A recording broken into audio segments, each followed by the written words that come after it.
Geceler qapqara zülmət hər anım, ölümə bərabər bir olaq, olmadı qismət yoruldum. Geceler qapqara zülmət hər anım, ölümə bərabər bir olaq, olmadı qismət yoruldum. Değişip baxışın, gülüşün, üzünün rengi də değişip geriyə, yoxdu mu dönüşün, yoruldum.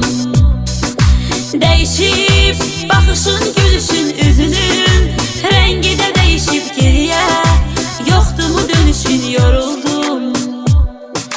Derdim dağlara, daşlara deyiləsi deyil ki derdim, açılıb büküləsi, bölünəsi deyil ki derdim, mənə çox yaxındı, özgəsi deyil ki derdim.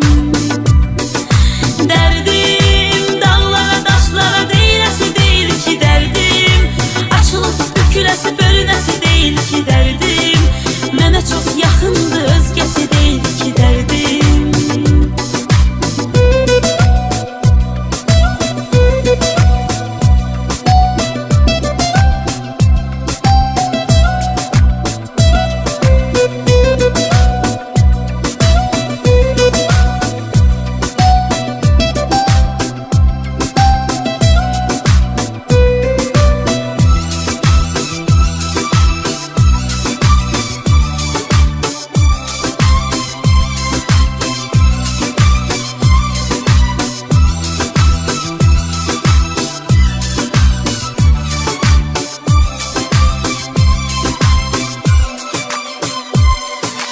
Mahnılar sənə görə yazılır, nəğmələr sənə görə oxunur, ölürəm, məzarım qazılır, yoruldum.